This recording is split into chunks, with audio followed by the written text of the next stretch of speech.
Hello guys, welcome back to our channel. और आ चुके हैं मैं एक और नई वीडियो के साथ। तो आज की वीडियो में हम बात करेंगे भगवान श्री कृष्ण के जन्म की कथा के बारे में। जी हाँ दोस्तों, आज के वीडियो में हम बात करेंगे भगवान श्री कृष्ण के जन्म की पौराणिक कथा के बारे में। तो चलिए गाइस, शुरू करते हैं आज की अपनी वीडियो को और बताते हैं हम आपको इसके बारे में। तो भाद्रपद की कृष्ण अष्टमी तिथि की घनघोर अंधेरी आधी रात को रोहिणी नक्षत्र में मथुरा के कारागार में वासुदेव की पत्नी के गर्भ से भगवान श्री कृष्ण ने जन्म लिया था। यह तिथि उस शुभ घड़ी की याद दिलाती है और सारे देश में बड़ी धूमधाम से मनाई जाती है, जिसे हम जन्माष्टमी कहते हैं। द्वापर युग में भोजवंशी राजा उग्रसेन मथुरा में राज्य करा करते थे। उसके आतताई पुत्र कंस ने उसे गद्दी से उतार दिया और स्वयं मथुरा का राजा बन बैठा। कंस की एक बहन देवकी थी, जिसका विवाह वासुदेव नामक यदुवंशी सरदार से हुआ था। एक समय कंस अपनी बहन देवकी को उसकी ससुराल पहुंचाने जा रहा था। रास्ते में आकाशवाणी हुई, हे कंस, जिस देवकी को तू बड़े प्रेम से ले जा रहा है, उसी से तेरा काल बसता है। इसी के गर्भ से उत्पन्न 8वां बालक तेरा वध करेगा। यह सुनकर कंस वासुदेव को मारने के लिए उगत हुआ। तब देवकी ने उसे विनयपूर्वक कहा, मेरे गर्भ से जो संतान होगी उसे मैं तुम्हारे सामने ला दूंगी। बहनों को मारने का से क्या लाभ है। कंस ने देवकी की बात मान ली और मथुरा वापस चला गया।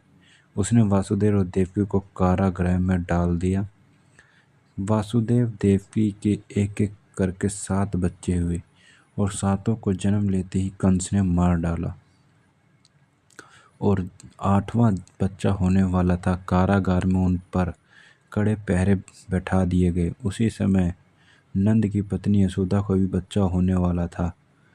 उन्होंने वासुदेव देवकी के सुख दुख जीवन को देख 8वें बच्चे की रक्षा का उपाय रचा। जिस समय वासुदेव देवकी को पुत्र पैदा हुआ, उसी समय संयोग से यशोदा के गर्भ से एक कन्या का जन्म हुआ, जो और कोई नहीं सिर्फ माया थी।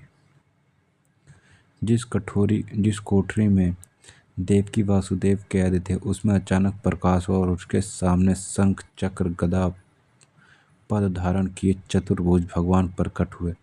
दोनों भगवान के चरणों में गिर पड़े। तब भगवान ने उनसे कहा, अब मैं पूर्ण नवजात शिशु का रूप धारण कर लेता हूँ।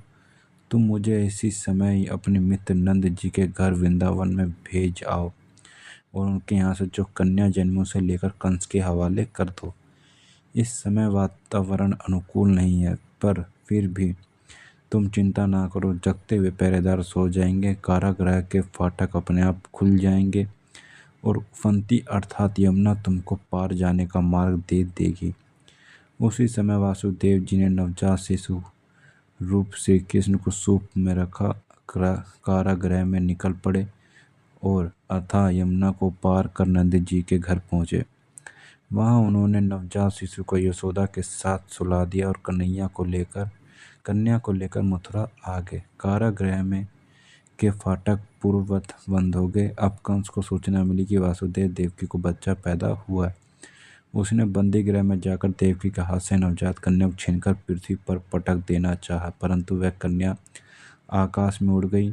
वहां से कहा, अरे मूर्ख, मुझे मारने से क्या होगा। तुझे मारने वाला तो वृंदावन जा पहुंचा।